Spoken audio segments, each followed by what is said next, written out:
Ada ya? Ada. Ada. Oke. Bismillahirrahmanirrahim. Assalamualaikum warahmatullahi wabarakatuh. Halo semuanya, kita bertemu lagi di hari ini, hari yang cerah.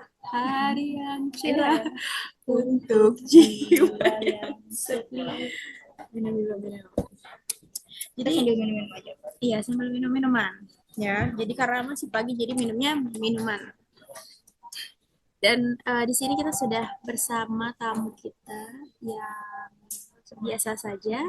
Terima kasih banyak. It's such an honor to be in this Yeah, talk thank you show very much. with Thank you very much for Pak Salwa. ya sudah meluangkan waktu ya dengan kesibukannya yang begitu padat gitu kan. Sangat Karena padat. ternyata sulit sekali mengundang beliau ini. Betul. Betul. Karena dari pagi sampai malam itu selalu banyak agendanya, ada agenda. Oke, ngobrol-ngobrol tentang Mbak Femi ya. Oke, Panggilannya ngomong-ngomong Femi. aja. Ngobrol-ngobrol. Oke, Apa namanya biasa dipanggil? ya sebenarnya tergantung siapa yang manggil ya. Oh, iya benar. Tergantung Kalau siapa mungkin yang yang panggilan yang paling dalam. Panggilan yang paling dalam nih, guys. Yang paling dalam. Itu apa? Itu lebih ke fem. Fem. Ya, itu sangat itu beda lah kalau udah manggil fem itu udah Mbak beda. Fem. Iya, Fem. fem. Ada S-nya enggak? Soalnya Femnya kamu FEME. Fem. Oh, FEME. Yes. Fem. Oh, siap. Enggak, E-nya enggak dua. FEMEE. Fem. Enggak. Soalnya kan kalau iya aja, IYA itu kayak kesannya kan kayak tanda seru gitu. Iya. Nah, Tapi kalau A-nya dua kan iya, gitu. iya, benar. Jadi apakah E-nya jadi dua? Enggak. Oh, enggak, tetap satu. Jadi Fem. Fem. Oke. Jadi hari ini kita bersama Fem. Yes. Dan kita pengen bahas tentang yang ringan-ringan aja karena emang Fem ini dia itu sangat apa ya, bisa dibilang membumi gitu. Betul. Kita sangat membumi. Meskipun sebenarnya pemikir. Kalau bumi kan nggak terlalu mendalam gitu kan. Jadi hanya di permukaannya aja. Di sini ada bos saya. Ini kedatangan narasumber kedua. Ini kita konten serius, Pak. Ya, intermezzo, mohon maaf ada iklan. Namanya juga gratisan ya gitu, Mas. Iya, benar. Karena memang ya begitu kehidupan kan ya namanya juga live gitu ya, pasti ada aja gitu kan, kayak tiba-tiba ada datang apa kita nggak bisa prediksi. Kadang-kadang unpredictable gitu, jadi ya udah dinikmati aja, di-enjoy aja gitu. Ngobrol-ngobrol tadi. Betul. Apa tadi? Ya, saya sebenarnya pemikir. Oh ya, sebenarnya pemikir kan, memang kalau memang setiap harinya sangat membumi. Membumi. Kayak apa sih yang biasanya dilakukan gitu di hari-hari gitu sebagai cewek yang membumi gitu? Selain menanam ya itu sangat membumi kan ya. Kita tuh selain benar. Kita juga sangat bersilaturahmi kepada pohon-pohon. Oh iya, benar. Menyapa pohon yang ada di sekitar lingkungan. Benar-benar, karena kita adalah cewek-cewek ramah lingkungan. Betul. Ramah lingkungan. Jadi ya kan nggak enak ya kalau kita lewat masa tanpa salim tuh kan jadi sombong gitu. Nggak ramah jadinya gitu. Itu hanya lingkungan aja tapi nggak ramah gitu. Jadi memang kesehariannya cukup ini ya, dekat dengan alam. Sangat dekat gitu ya, memang sangat cewek bumi banget ya. Sangat membumi. Itu memang moto hidup saya. Moto hidup saya adalah, kalau boleh tahu apa tuh motonya? Tetap membumi walau bisa melangit. Betul. Luar biasa. Tahun apa ini? Down to earth. Jadi menarik tidak ini sih. Sebenarnya memang itu perlu ditanamkan di dalam pikiran kita bahwa kita tanam. Lagi-lagi kata tanam dan bumi perlu ditanamkan dalam pikiran kita bahwa kita itu memang tidak boleh lupa untuk menapak di bumi. bener kan kalau misalkan nggak napa kan jadi di bulan ya. Betul. Sedangkan kita kan bukan di bulan, kita di bumi. Harus Jadi memang harus menapa. Iya, iya, iya. Ya. Itu sih Menarik sih tadi apa namanya di apa tadi ya di bumi, tapi tidak di langit apa sih tadi? kan, Apa maksudnya tadi bahasanya? tetaplah membumi Membumi meskipun bisa melangit. bisa melangit. Iya, iya, iya. Jadi memang kerendah hatian ya, yang Betul. ditanamkan adalah kerendah hatian, walaupun sebenarnya sangat banyak prestasi. Banyak, nggak usah disombongin ya, kita bakal Sangat cuma banyak emang prestasinya beliau ini gitu sangat banyak. teman-teman. Tapi Dan emang kita agak sombong ya. iya, makanya yang tadi kan membumi lagi-lagi gitu. Lagi-lagi. Sebenarnya ini juga sangat dekat ya dengan salah satu program gitu ya. Oke. Yang Kebetulan memang sedang dicanangkan sedang dicanangkan oleh Kementerian Agama. adalah program Ekoteologi. ekoteologi itu yang sangat dekat banget dengan Dekat sekali. Oh iya, iya, iya. Jadi memang sangat relate ya. Betul. Ini juga kan hasil dari alam, hasil dari daun bumi. Kita konsumsi juga. Konsumsi. Jadi sebenarnya benar apa yang kita tanam itulah yang kita tuai gitu ya. Jadi kita sudah tanam dan sekarang kita menuai. Betul. Iya, iya. Dengan segudang prestasi tadi gitu. Iya. Yang sebenarnya bisa gitu ya, melangit, meroket gitu kan. Tapi tetap membumi sebenarnya apa sih yang membuatkan itu bisa seperti itu gitu. Kiat-kiatnya. Mungkin teman-teman ini membutuhkan tips juga supaya sebuah kesuksesan itu tidak menjadikan kamu tinggi hati. Betul. Tapi rendah hati. Tapi tidak rendah diri. Exactly. Gimana kiat-kiatnya? Tapi tidak rendah hati. Ada kiat-kiat tertentu memang. Setiap hari ya. Ini sebenarnya hanya seni dalam bersosialisasi. Karena begini Mbak Sawa. Ya, gimana tuh Mbak? Karena begini Mbak Sawa, saat kita tinggi hati, gitu ya, kan kita lupa. Kita melihat di kalau tinggi itu lupa untuk melihat ke bawah dan ke sekeliling kita gitu, dan kita akhirnya lupa diri juga. Karena itu tidak menjadi diri kita ya. Karena kita terlalu tinggi. Benar. Jadi tipsnya tadi itu di sosial ya. Itu di sosial. Memang kita ini deh pernah dengar kayak orang memang pura-pura bodoh aja. Itu kan supaya bisa ngobrol dengan segala kalangan gitu. Segala kalangan. Pun walau kita ngobrol dengan yang sama-sama bodoh atau lebih bodoh dari kita harus mendapatkan sesuatu, baik itu sebagai entertainment ataupun sebagai apa saja. Sebenarnya pelajaran tidak perlu didapat dari orang pintar ya kan, bodoh ada dukun orang pintar. Iya, maksudnya tidak perlu. Benar-benar. Aku orangnya sangat suka mengobrol dengan segala kalangan gitu Kak. Jadi kita harus nggak boleh tinggi-tinggi, soalnya nanti malah nggak bisa ngobrol sama siapapun gitu. Jadi makanya kenapa juga ditetapkan standar nasional Indonesia. Betul. Supaya dalam rangka menjaga itu, kalau tidak tinggian nanti kita nggak bisa ngobrol sama orang. Tapi kalau kita juga jangan sampai kita terlalu rendah, nanti kita diinjak. Itu harus ditanamkan dalam diri kalian. Jadi kuncinya sosialisasi dan juga tadi sebenarnya menyeimbangkan gitu. Jangan sampai kita tinggi banget ataupun rendah.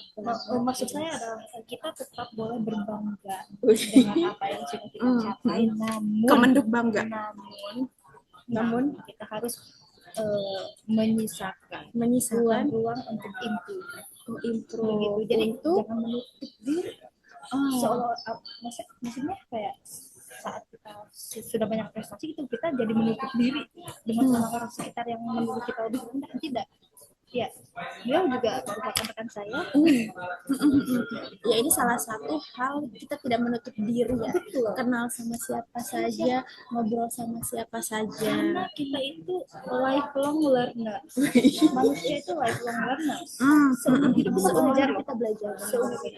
Iya benar, kita seperti gelas ya gitu kan. Sebenarnya kalau gelas nggak ada tutupnya, jadi tidak tertutup, tidak. Jadi gelas kan tetap selalu terbuka ya, dia sedia menampung apa yang masuk ya kan, makanya tinggal kita saring ya, filter, di filter. ada namanya filter. Ada namanya Memang filter. kita kan manusia mempunyai akal begitu ya, kita tahu lah mana saja batasannya. Tapi apa iya semua manusia punya? Nah, ini menarik. Ini menarik. Ini pembahasan yang menarik. Terima kasih Mbak sama pertanyaannya. Apakah semua punya? Iya. Jawabannya adalah punya. Karena memang tidak bisa dipisahkan. Pak. Tidak bisa dipisahkan memang menjadi kesatuan. Satu kesatuan.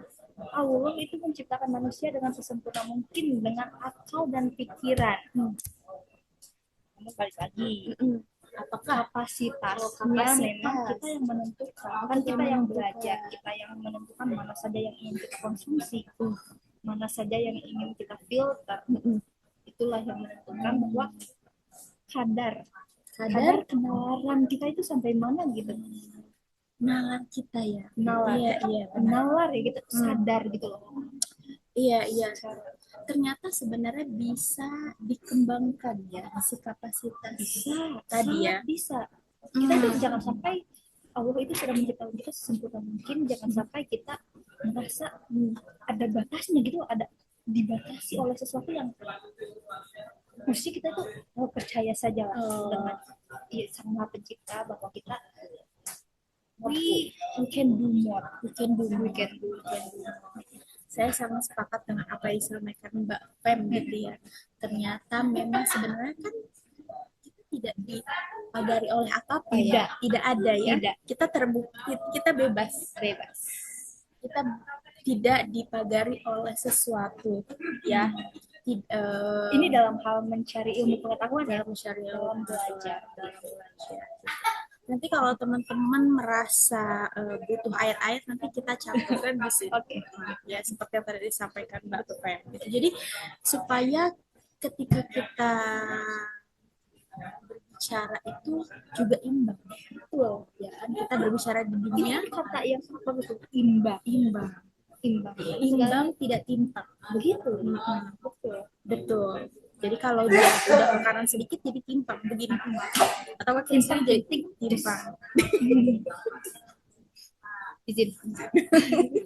Jadi maksudnya begitu loh. Kita tidak boleh bersikap seolah-olah kita si paling tahu, si paling itu menutup ya jalan untuk belajar lebih banyak lagi. Aku kan nggak suka kalau si paling, ada orang yang si paling ini gitu.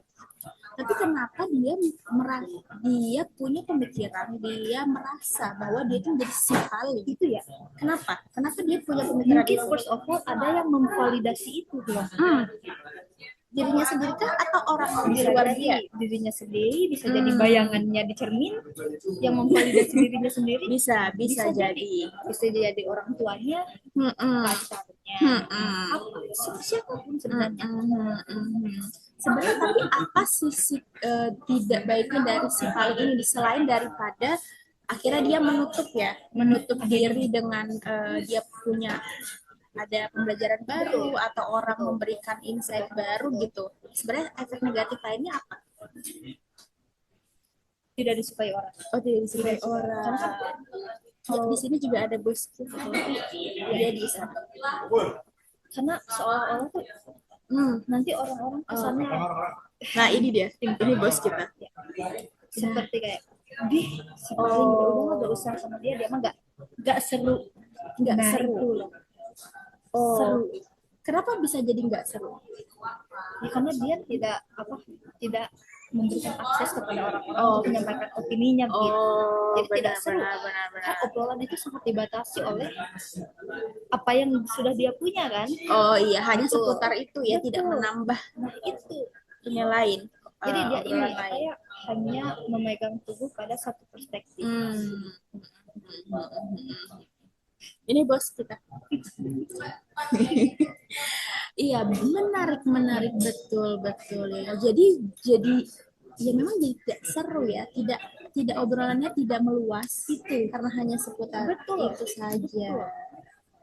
Terbatas, lagi-lagi terbatas. Lagi-lagi batas ya. Itu jangan sampai membatasi gitu. Punya dalam menerima ilmu pengetahuan begitu karena gini ya, apa saat kapasitas otak kita lebih luas itu kita enggak selalu melihat sesuatu yang berbeda itu sebagai ancaman. Tapi lebih sebagai perspektif lain yang juga yang sama pentingnya begitu ya, bisa kita pelajari, yang bisa kita timbang-timbang lagi apakah mungkin perspektif mana yang lebih itu loh yang lebih bisa diimplementasikan mungkin dan mungkin lebih baik dari perspektif yang selama ini kita pegang. Bisa jadi mungkin ternyata lebih cocok ya, itu betul cocok dengan kita. Menarik sehingga ketika kita dapat perspektif baru kita menambah, bisa dibilang tools yang mungkin ternyata setelah kita dapat malah justru kita lebih cocok tadi ya untuk kita aplikasikan dalam hidup kita sendiri. Jadi kita tidak hanya punya satu jalan untuk menuju ke Roma, tidak banyak jalan, kita banyak jalan. Saat jalan yang kita sudah pegang teguh selama ini masih tidak terlihat nih ujungnya cahayanya, mungkin jalan yang sudah dilontarkan dari mulut orang lain yang lawan bicara kita betul. Bisa menjadi alternatif yang lebih cepat gitu loh. Benar-benar. Nah, saya pernah ngobrol sama teman juga yang gimana dia menceritakan alhamdulillah saya punya teman. Tadi kebetulan kalau di Instagram tuh ada sekitar berapa gitu teman, seribuan. Memang nggak banyak ya teman saya. Banyak. Jadi dia cerita bahwa dia berbicara kalau dia itu membatasi diri dengan cara dia tidak mau terlalu seseorang atau dia hanya dia bisa bertahan dengan dirinya sendiri gitu. Dia tidak entah tidak terbuka dengan sudut pandang orang lain gitu kan. Nah sebenarnya dampak daripada dengan dia mungkin sosialnya juga tidak jadi terganggu ya, tidak optimal gitu. Nah cuman memang apa sebenarnya ya kenapa bisa ada pemikiran yang seperti ini? Mungkin memang dia didasari dengan ada rasa kecewa atau tidak sesuai dengan harapan yang mungkin dimana dia sudah dekat, sudah kenal teman dekat, ternyata dia dari belakang dia sudah menjadi perisai di depan, ternyata dia itu dari belakang. Gitu. Nah itu hal-hal yang membuat dia akhirnya tidak akhirnya sulit untuk percaya lagi ini ya, agak skeptis gitu. Jadinya kan berkutat dalam pikirannya sendiri. Itu sangat disayangkan sebenarnya. Itu gimana tuh Mbak Fem? Pertama-tama saya tidak bisa, kita no judge dengan orang seperti itu karena memang ada yang berangkat dari mana? Dari trauma mungkin bisa dibilang trauma seperti yang tadi mungkin karena kekecewaan terhadap orang dekat yang mana ya malah tidak sesuai ekspektasi dia gitu ya, yang harusnya seperti ini malah melakukan sebaliknya gitu sehingga dia merasa dikecewakan gitu. Cuma ada satu lagi yang bukan dari trauma. Dari apa? Memang karena selama hidup dia sudah membuat suatu ritme. Jadi ya karena dia merasa dia bisa sendiri gitu. Karena dia sudah membangun ritme itu dari lama. Jadi sudah kebiasaan. Betul, ya. Terbiasa. Sedangkan sudah saat terbiasa. orang-orang masuk atau mencoba masuk dan intervensi ritmenya dia seolah-olah ritmenya itu jadi jadi tidak stabil. Jadi dia panik begitu. Panic attack. Dan mungkin saya pernah baca juga bahwa sebenarnya kan tadi kebiasaan ya, mungkin dia sudah terbiasa dengan itu, kemudian muncul sesuatu hal yang baru dan unpredictable dan asing ya. Kan kita tidak suka dengan zona yang asing ya gitu. Jadi memang ada dua hal ya. Dua hal ya. Jadi eksternal yang tadi trauma. Contoh trauma itu eksternal. Gitu ya. Kalau internal ya memang sudah mempunyai ritme yang sedemikian rupa dia bangun gitu dari awal. Benar sekali, benar. Cuman memang sangat disayangkan karena kita kan sebagai manusia seperti yang apa yang tadi aku bilang ya, kita janganlah membatasi kayak skeptis dengan kapasitas kita untuk menerima orang lain, menerima opini orang lain gitu. Itu menarik. Kita jangan sampai kita membatasi kapasitas kita untuk mencoba lagi sebenarnya ya. Ketika misalkan mungkin kita sudah di titik yang kayak aduh saya tidak bisa percaya atau melakukan sesuatu yang ya katakanlah membuka diri lagi, tapi sebenarnya berarti itu mengecilkan diri kita sendiri gitu, bahwa kita kayak berarti kita merasa bahwa kita tidak mampu ya. Nah itu sebenarnya kita bisa. Exactly. Jadi without ourselves. Sebenarnya kita egois juga ya ternyata. Kalau seperti itu begini Mbak Sala, manusia memang makhluk egois ya. Cuman kan kita ya sebagai manusia yang manusiawi ya, itulah. Sebenarnya ketakutan terbesar saya adalah saat saya kehilangan kemanusiaan saya. Itu adalah ketakutan terbesar saya dalam hidup. Saat dimana aku kehilangan kemanusiaanku gitu. Seperti apa konkretnya? Kehilangan kemanusiaan kompleks gitu ya. Manusia itu sangat kompleks memang dari awalnya. Ini sponsor enggak ya? Enggak. Tapi kita memang jago. Anytime, anywhere. Ya. Jadi kita manusia memang sangat kompleks dari awal. Emosi, perasaan, ya, punya di dalam kita ini berputar gitu banyak. Tapi itu lagi ngomong. Tiba-tiba kayak, iya maksudnya kok jadi ke situ gitu. Enggak, bentar. Apa tadi? Iya, kita kan tidak bisa menjudge. Pokoknya jangan membatasi. Jangan membatasi dia. Terus apa sih kita kan jadi manusia, kita kan kompleks. Iya, maksudnya kok jadi gitu? Kok jawaban aku jadi gitu maksudnya? Oke, jadi ini untuk mempertahankan kemanusiaan ya. Oh iya. Pokoknya mempertahankan sisi kemanusiaan. Benar. Karena kita sangat kompleks. Manusia itu sangat kompleks gitu saat manusia itu perasa gitu. Kita merasakan sesuatu. Kita merespon sesuatu itu gitu. Ada yang namanya meskipun kita tidak mengerti terhadap seseorang gitu, tapi kita bisa menerima perbedaan itu, opini orang itu, dan itu ada sebuah sisi kemanusiaan gitu loh. Iya. Dulu aku saat masih muda ya.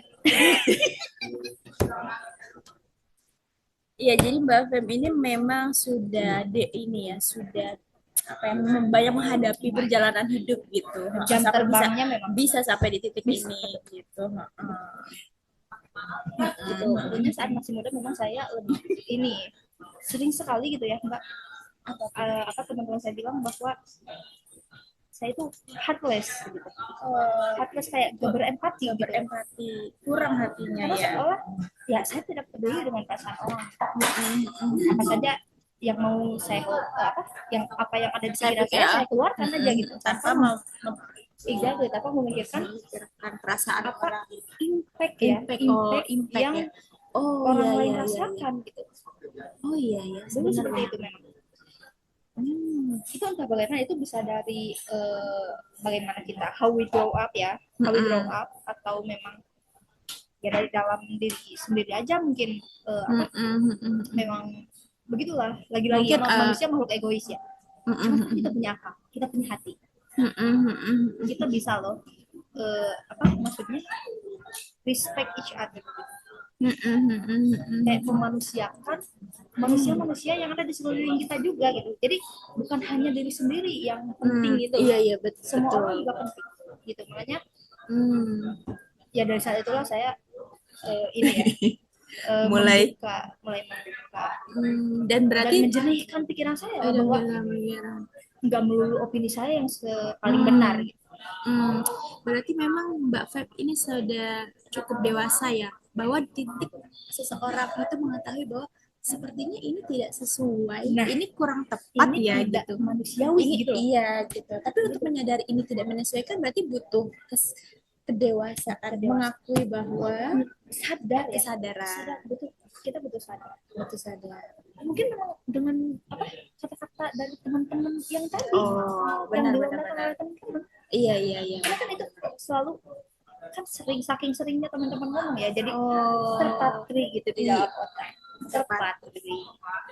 Terpatri di dalam otak, mereka kayak ada satu saat jadi kepikiran ya. Jadi kenapa ya orang-orang selalu ngomong gitu. Apakah memang apa yang selama ini ya saya lakukan itu kurang sesuai ya? Artinya bukan kurang sesuai, kurang dapat diterima halayak.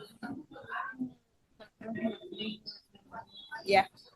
Jadi poin pentingnya tadi adalah ya itu sih, maksudnya mendengar apa yang disampaikan oleh orang itu kan orang menyampaikan bisa dua ya, bisa membangun, bisa menghancurkan gitu. Tapi kita mungkin bisa saja Mbak Fem ini mengambil dari sudutnya yang dia menjelekan saya negatif gitu. Saya seperti dejavu negatif. Jadi kritik itu bukan betul. kritik itu kan bisa, kritik itu netral ya. Kritik itu masukan itu sebuah hal yang netral. Kita memberi perasaan dalam si saran atau kritik ini gitu ya. Itu bisa jadi dua, bisa membangun konstruktif dan tidak menghancurkan destruktif gitu. Berarti sebenarnya kembali lagi ke kita mau melihat itu dari sisi apa ya gitu. Kembali lagi ke kita. Makanya dari tadi itu kan kita bisa memfilter loh. Kita bisa memfilter, hati kita bisa memfilter mana yang menurut kita itu benar gitu. Bukan hanya betul tapi harus benar. Kalau betul itu objektif secara misalkan ada kita menjawab suatu pertanyaan di tes, jawaban kita betul itu objektif, dapat skor 10 misalnya. Kalau benar itu ini bisa di-adjust sebenarnya, cuman benar itu yang dapat diterima oleh orang lain. Kebenaran kolektif. Tadi saya menanggapi meng-highlight filter ini.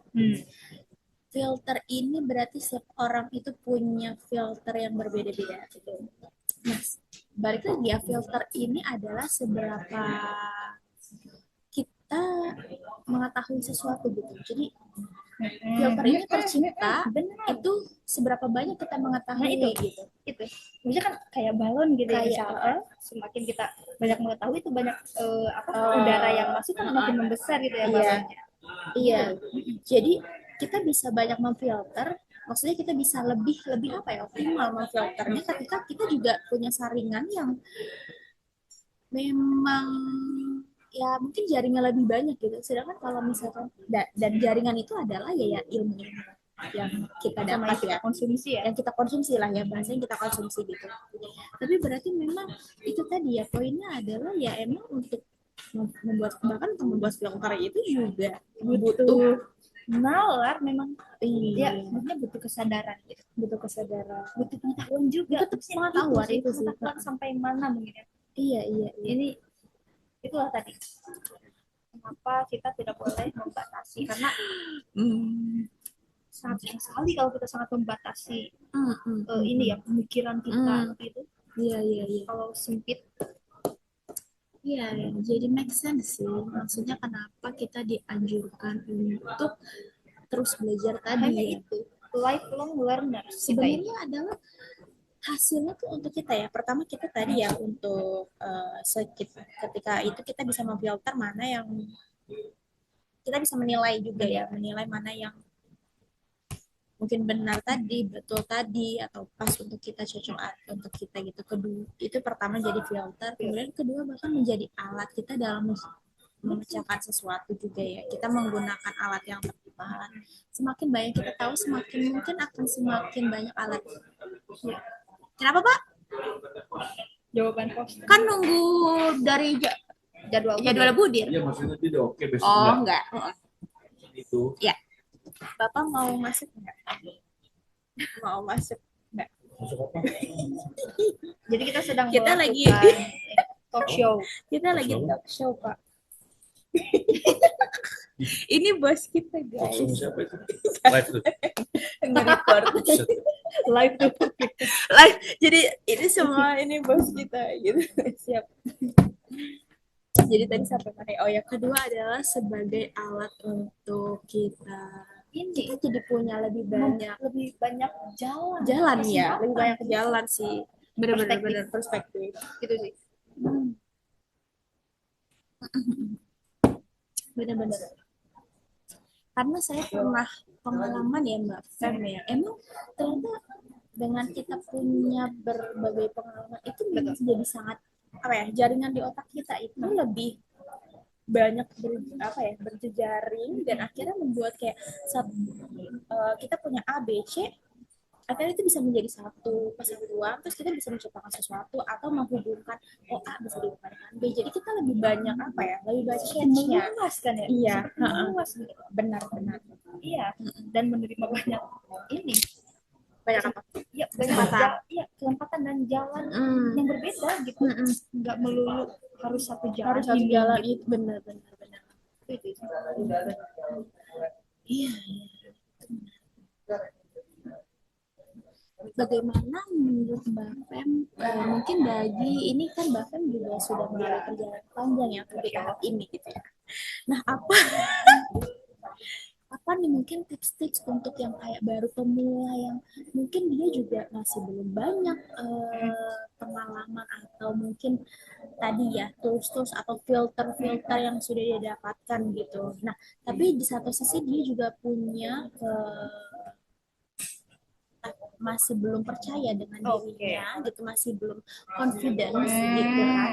Apakah saya bisa ya, misalkan kan kita mau mencoba sesuatu tapi kitanya tidak confidence kan, itu cukup sulit ya gitu. Nah, itu kiat-kiat apa sih gitu ya mungkin Mbak Femi pernah lakukan untuk bisa sampai tahap ini? Serius banget gue, sumpah. Sebenarnya yang pertama adalah memang faktor internal ya. Internal internal ya. Kalau menunggu siap itu gak bakal siap Mbak. Oh, jadi sampai kapanpun gak bakal siap, karena kita memang sudah nyaman dengan ritme itu, yang dengan bubble yang kita bangun sedemikian rupa dari lama, memang ini akan tidak nyaman. Jadi let yourself feel uncomfortable. Begitu. Sulit. Tidak ada yang pernah bilang itu mudah. Sulit. Tidak nyaman, cuma let yourself feel it gitu. Karena itulah belajar, namanya juga belajar. Memang belajar di ketidaknyamanan ya. Iya. Nah, tapi tidak banyak yang mungkin kalau sadar lagi ya ngobrol sama orang mungkin. Karena kan kalau aku base-nya suka ngobrol sama orang. Nah, tapi kan tidak semua itu suka ngobrol sama orang. Nah, itu maksudnya berarti kan maksudnya tapi mungkin sebenarnya nggak perlu banyak orang. Iya, kita mengonsumsi orang-orang ngobrol misalkan. Betul. Nah, itu maksud saya. Kita nonton ini. Benar, ya. Nonton kita gitu. Yang sangat bermanfaat ini. Ya, dan membaca. Kita sebenarnya lebih kuncinya bukan kita bertemu orang, tapi mengkonsumsi. Pokoknya belajar agar kita kapasitas otak kita itu meluas gitu. Lagi tadi sih tidak terjerumus dengan isi pikiran kita dengan kita mengkonsumsi yang seharusnya memang kita mau menfilter juga konsumsi mana yang perlu kita konsumsi ya. Tapi di saat itu mengkonsumsi itu kan berarti kan kita masukkan sesuatu ke isi kita, memberi alternatif lain kesempatan gitu. Jadi memang sebenarnya kuncinya nggak harus katakan saya introvert gitu ya. Ya nggak apa-apa, nggak Harus ketemu sama orang, ngobrol sama orang. ya. Ini juga ini juga ini guys, rekan kami, ini rekan kita guys. namanya adalah Rian. Ini Rian siapa? Dan Mancung. Rian Mancung. Mana ada Mancung, emang Mancung. Ini adalah ngerosting dirinya sendiri. Rian siapa sih nama lu? Jum sendiri ya. Iya. Siapa sih nama lu? Rian Hidayat. Iya, siapa ya? Bener. Yurian Yurian. Hidayat. Udah. Ya. Dan Udah dong. Gue mah Udah di print. pasti besok ke base ya.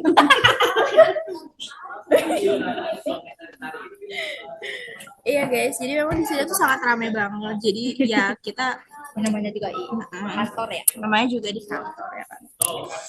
Itu sih betul. Kalau aku memang suka ngobrol base-nya, makanya Cahayanya gitu loh, dapat perspektif benar. baru, mendengarkan opini-opini orang lain. Hmm. Saya masih dengan percaya bahwa banyak sekalinya orang ya bodoh gitu. Tapi sebenarnya setiap orang itu memang bodoh. Memang Kalau dipikir-pikir ya, karena nggak maksudnya kenapa kita bilang sebenarnya kita bodoh, karena sebenarnya banyak hal yang tidak kita ketahui dibanding yang kita ketahui ya. pokoknya Jadi tidak apa-apa kalau orang bilang malah gitu, ya sudah gitu ya. maksudnya itu. Semakin kita dijelekan, semakin kita tambahin. Maksudnya itu. Jadi kita tambah belajar gitu. Benar. Jadi tidak menutup bahwa kita sudah si paling pintar, makanya tidak perlu belajar lagi kan itu. Benar-benar. Ini ya agak NPD ya. Agak Dan ini juga ketika kita dilabeli seperti itu, bahkan justru kita jadi lebih terbuka untuk bertanya. Tadi ada kata-kata menarik, label. Label. Itu ada kalau di Label. sosiologi atau antropologi itu labeling namanya. Antropologi. Nggak salah, namanya labeling. Tapi itu ini semuanya bisa konstruktif, bisa destruktif ya. Kan labeling itu Tapi bener loh. Marah banget gue sama santai dong. Tapi bener. Labeling. Aku pernah cerita sama temenku gini. Lagi-lagi ini temenku. Punya ya? Punya. Alhamdulillah. Jadi ceritanya katakanlah aku dibilang sama Mbak Fem ini bahwa aku orangnya itu misalkan aku perempuan. Nah aku bisa menganggap itu menjadi sisi koin. Jika aku bisa melihat itu negatif, bisa melihat positif. Kalau negatifnya mungkin kayak aku tidak suka perempuan, kayak kesannya itu adalah terlalu pengen tahu urusan orang, ikut campur. Tapi di sisi positif dengan kekepoan itu, bahwa berarti aku pengen mengetahui sesuatu. Ketika aku pengen tahu, aku cari terus gitu. Nah itu bagus ketika kita belajar gitu. Maksudnya tinggal kita labeling ini kita mau anggap seperti apa nih? Itu maksudnya itu juga perlu Sadar ya. Iya. Maksudnya memang mungkin semuanya berangkat dari itu loh. Bagaimana how we see things gitu. Melihat sesuatu. Bagaimana kita melihat sesuatu itu nggak melulu negatif gitu loh. Itu maksud aku. Itu maksud saya. Gak perlu semuanya dianggap mengancam dan iya. Itu loh. Benar. Itu benar sih. Apa ya? Benar sih. Segala sesuatu itu kan netral, balik lagi ya. Tergantung kita mau melihatnya menerimanya dari sisi apa gitu. Melihatnya dari sisi apa gitu. Perspektif yang mana. Nah, kita bicara ini tidak menjustifikasi semua, tapi kan ada mungkin yang melihatnya itu lebih ke dari sisi yang tidak konstruktif ya, destruktif gitu. Yang misalkan ya tadi labeling dilihat destruktifnya gitu. Terus misalkan kata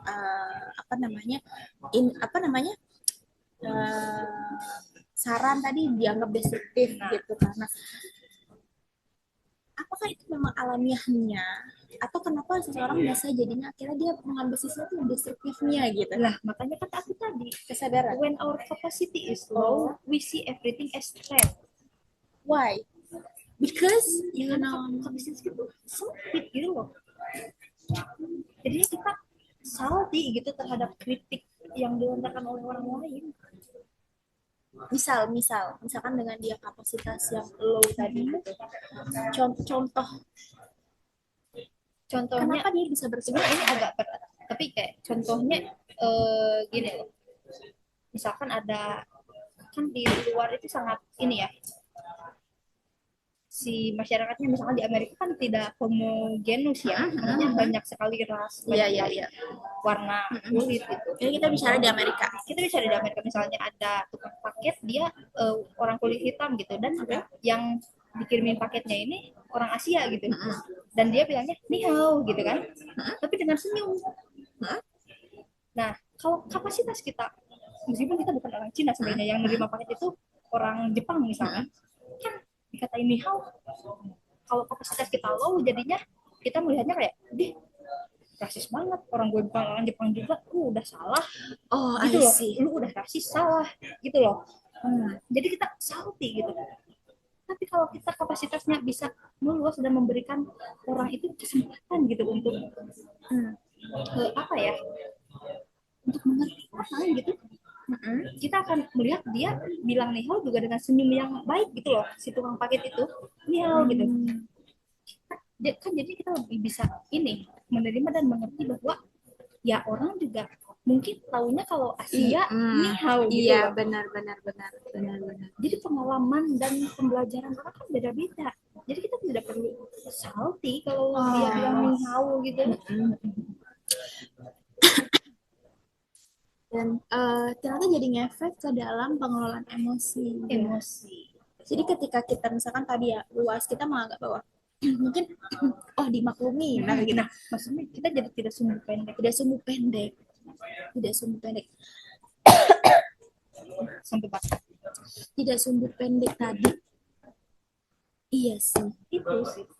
Misalkan kita juga bisa dalam perspektif lain, kita jadi kayak, wow, kamu tahu ya bahasa Cina gitu loh. Benar. Kamu belajar ya gitu. Padahal loh, cara menyapa orang-orang Cina gitu. Padahal dia bisa secara perawakan sebenarnya tidak Cina. Gitu. Jadi maksudnya kan berarti dia luar juga ini loh, exposure orang beda-beda. Orang itu terpapar dengan pengetahuan itu beda-beda gitu.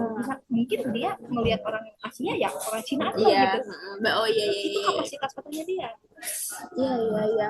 Iya, jadi menarik tadi, jadinya tidak sumbu pendek tadi sih sebenarnya.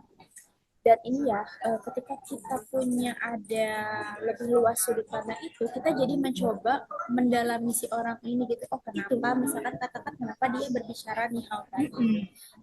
Tidak mudah menjudge juga ya mungkin ya. Tidak cepat emosi. Dan itu jadinya berefek kepada sisi emosional, kematangan emosional. Iya. Dan bahkan jadinya ketika misalkan nih, ya itu katakan perkara seperti itu ya, perkara perkataan gitu ya. Nah, mungkin ada juga nih orang yang mungkin tidak sengaja misalkan kesenggol. Itu kan maksudnya. Nyenggol, terus mungkin kalau misalkan ya si orang yang kesenggol ini dia sumbu pendek gitu ya, atau tidak berusaha untuk kayak nggak melihat kondisi bahwa ternyata si dia nih mepet tembok, akhirnya dia harus menyenggol kita gitu. Nah itu kalau si orang tadi yang kesenggol sumbu pendek mungkin akan jadi langsung apa namanya baku hantam. Itu berarti kembali kepada tingkat itu apa? Tingkat keluasan berpikirnya itu maksudnya. Keluasan berpikir akhirnya jadi keluasan hati. Nah, kita dapat ini lebih lembut lah ke orang lain gitu. Lebih menganggap orang lain ke manusia gitu. Tapi itu menarik sih, maksudnya untuk orang bisa melihat sisi konstruktif ya bahasanya. Konstruktif positif tuh kayak kesannya tuh gimana ya? Memang perlu melewati pembelajaran juga. Nah itu lagi-lagi pembelajaran loh. pembelajar itu dari tadi banyak banget diulang-ulang ya. ya oleh kita ya. Memang karena kita soalnya dari Direktur Jenderal Pendidikan Maksudnya Islam. kemarin juga Hardiknas, Hari Pendidikan Nasional. Kita memperingati hari itu tiap tahun loh, Mak. Yang mana bisa diartikan bahwa pendidikan itu gak ada matinya. Iya, Gak ada matinya. Benar. Dan memang mungkin tujuan kita juga hidup itu adalah sebuah game pembelajaran ya itu untuk belajar, belajar kita. Iya, ini sebenarnya podcast kita hari ini adalah dalam rangka memperingati Hari Pendidikan Nasional 2026 dengan moto apa ya? Pokoknya ada semestanya gitu. Jadi kita berbicara terkait ya judul kita temanya adalah terkait belajar ya. Iya, belajar tadi gitu. Kenapa menjadi penting ya untuk lifelong learning. Hashtag lifelong. Ini sebenarnya adalah salah satu keresahan kita ya. Keresahan untuk yang saat ini. Nah, akhir ini orang-orang itu pada sumbu pendek ya. Tapi apakah memang hal itu ya tercipta pertama karena kurangnya sempitnya kapasitas. Dan kedua memang apakah lingkungan juga mendukung ya. Pertama kita di teknologi ya, digitalisasi gitu ya. Apakah itu memang juga berdampak ya? Berdampak lingkungan itu kan menciptakan lingkungan yang serba instan, tidak serba instan, serba ingin cepat, serba ingin terpenuhi keinginannya. Ya, tanpa kita memperhitungkan atau mempertimbangkan orang-orang yang bekerja di baliknya gitu loh. Itu sekarang kurir paket, kita paket pengen instan. Benar. Gak mikirin si kurirnya kesusahan atau jadi sebenarnya instanisasi instan ini membuat kita jadi pengen cepat dan tidak memaksa ya. Aku jadi ingat yang di Instagram itu ya ini ada Mas Febri yang bahwa si rektor mana UII ya itu menandatangani langsung ijazahnya si sarjana itu. Nah itu kan suatu hal yang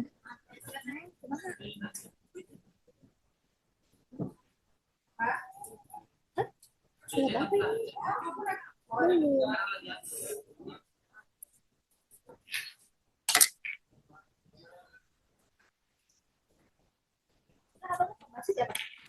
ya, okay. Tadi kata Mbak.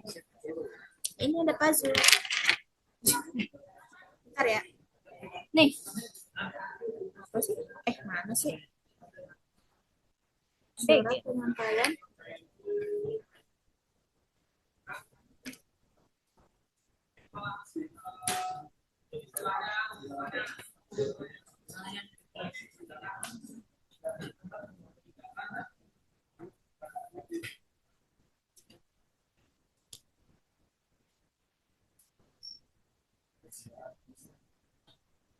Maksudnya gimana sih kita suruh ngasih masukan?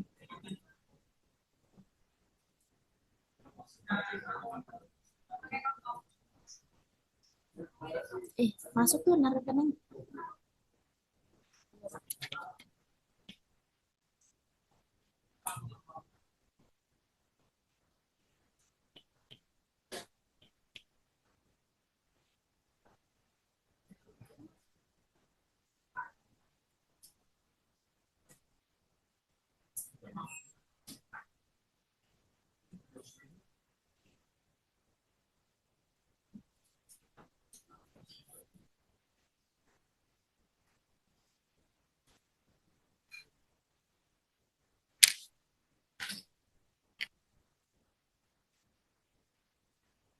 Gak ngerti aku masuknya suara kasih masuk ITL baru sama-sama itu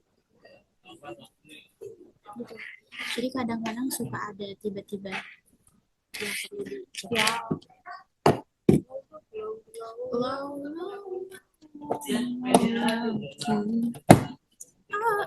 nah betul kita harus keep it low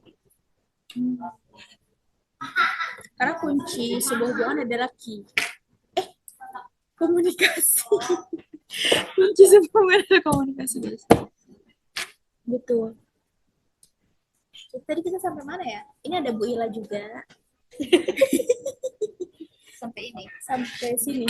Sampai apa sih tadi? Akhir-akhir ini orang-orang sumbu pendek terus. Tapi sebenarnya kita, apakah kita bisa bilang kalau kita tuh justifikasi?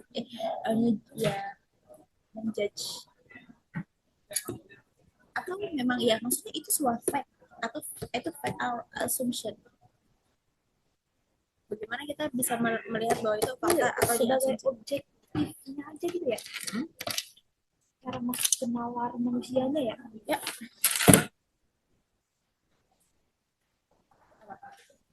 Fakta itu karena disetujui oleh lebih banyak orang.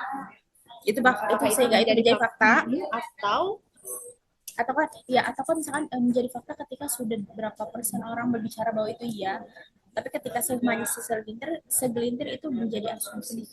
Nah, ataukah harus pakai, maksudnya ketika kondisi di lapangan terlihat tapi mungkin tidak ada riset yang menetapkan bahwa memang benar gitu, itu kan apakah itu jadi menjadi asumsi, apakah menjadi tidak valid, apakah tidak menjadi tidak valid, kalau kita menjadi justifikasi ya, kalau menjudge berarti ya kita easy to judge ya, apakah maksudnya enggak lebih ke ini kayak mungkin common sense aja gitu, maksudnya rasa-rasanya sebagai manusia gitu harusnya ya, makanya kan berarti ya itu tadi bisa menjadi asumsi kan karena rasa-rasanya tapi kolektif ya. Iya, benar. Yang akhirnya disetujui gitu ya, secara normatif gitu. Iya. Menarik sih. Terus lagi ya, tadi tuh lagi ngebahas ini kita apa namanya, hal-hal tersebut sumbu pendek itu dipengaruhi oleh apa tadi kan, ada dari dia, ada dari keinstanan, dari lingkungan yang memang sekarang serba ini juga gitu ya. Sebenarnya ini juga nih, ngomong-ngomong tentang keinstanan ya. Tadi kan saya kan akhir-akhir ini sedang mengulik tentang keuangan terkhusus pay letter dan karena saya mau mengangkatnya adalah hubungan dengan keuangan dengan sisi emosional ya gitu. Jadi setelah saya coba hubungkan, ternyata dampaknya pay letter ini bukan hanya kepada dia punya utang bertambah gitu, namun juga berdampak pada psikologisnya. Karena ada dua hal yang terbentuk, yaitu yang pertama adalah tadi kebiasaan untuk ingin cepat hasilnya, keinginan tuh harus segera terwujud gitu. Sedangkan kan kalau pay letter kan kamu mau beli ini nih, kamu bisa langsung beli gitu tanpa kamu harus mengeluarkan uang dan tanpa kamu harus menunggu lama untuk menabung, proses menabung itu jadi tidak ada. Jadi kan serba instan, itu jadi akhirnya membuat tidak ada ruang-ruang untuk untuk apa ya, melatih kesabarannya tidak ada gitu. Lebih ke situ sih, dan akhirnya ketika sudah misalkan dia sudah membeli, rasa untuk memiliki barang itu kan ya katakanlah kita hanya misalkan barang baru ya, bertahan berapa lama dalam kita tuh kayak wah gitu ya, merasa ada euforianya gitu seminggu ya, tergantung dengan mungkin si apanya bendanya gitu kan. Itu kemudian setelah itu rasanya kita nagih lagi karena mungkin itu sifatnya dopamin itu kan yang instan dan cepat hilang, kesenangan instan gitu, dan akhirnya itu jadi pola tuh. Akhirnya caranya gimana, akhirnya beli lagi gitu, dan akhirnya nanti akhirnya dia menumpuk masalah ya, kepikiran menjadi kapan harus bayar gitu kan, utangnya menumpuk lagi gitu, bunganya menggulung itu sih, itu salah satunya juga, dan juga berimpact ya subsidinya. Benar relasinya berefek ya. Ini abis ini kita lagi bahas keuangan. Ya. Jadi karena ini adalah pendidikan juga. Iya, ini ya harus kita sudah ya. Gimana mungkin statement dari Mbak itu berdampak pada relasi. relasinya. Soalnya kita dari yang tadinya ke teman cuma nanya kabar dan lain-lain, ini kita nanya ada uang atau tidak untuk menalangi hutang dia gitu loh. Jadi kayak ih, Benar. Iya sih, itu berdampak sih. Dan juga berdampak pada rasa ini dia ya, bahwa kayak dia merasa tidak secure. Nah, ketika dia tidak secure akan mempengaruhi segala aspek kehidupannya sebenarnya ya. nggak stabil, Nggak tenang. Ketika mau melakukan suatu kepikiran, anxiety. Sini Pak, masuk memang Pak. pay letter itu. Zoom. Iya. Sore Zoom ya. Sini Pak. Iya, Iya, gitu. gitu. Benar sih, benar.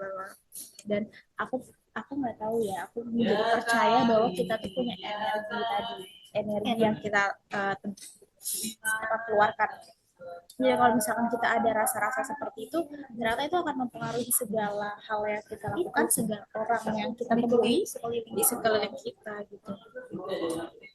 Itu kan kita kalau jadinya banyak utang ke temen juga jadi sungkan ya Iya, untuk bersilaturahmi. mau ketemu juga nggak enak mau ya. ikut ngopi Mau ikut Kayak ngopi sungkan. kayak suka, kita mau posting mau ngapain tapi Jadi kita masih takut. punya utang, kayak Iya. lu belum bayar utang Nah, itu gue jadi nih, takut gitu. Masa bisa kamu minum kopi tapi kamu belum bayar utang gitu ya. Jadi Benar sih. ini hidup seperti ini seperti berjalan di atas cangkang telur, namanya Rapuh. nggak apa takut pecah. Jadi dikeliling oleh fear ya. Fear. Jadi iya. Iya sih. Jadi Akhirnya menutup diri. Iya ya. Itu sebenarnya bisa berpengaruh ke relasi kita sama orang di sekeliling kita sih. Bahkan relasi ke diri juga ya.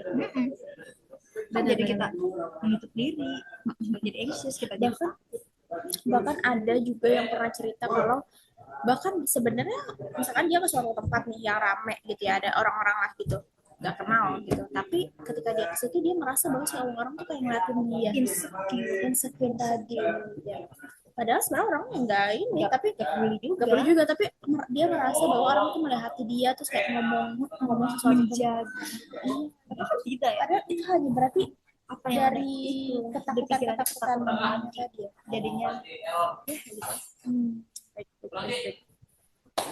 Baik guys, mungkin itu dulu untuk sesi hari ini ya, talk show hari ini gitu ya. Kita tadi bahas dari pendidikan dan juga ada sisi keuangannya dan juga mental guys. Iya, dan juga Sosial, benar. Pendidikan, keuangan, mental dan sosial.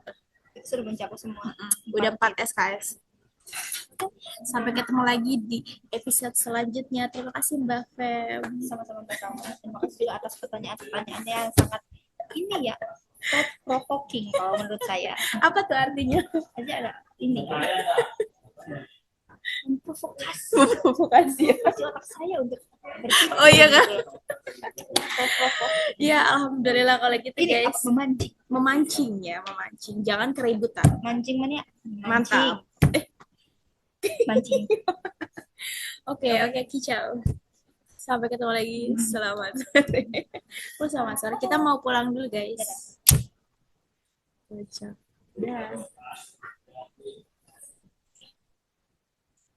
Nanti kan.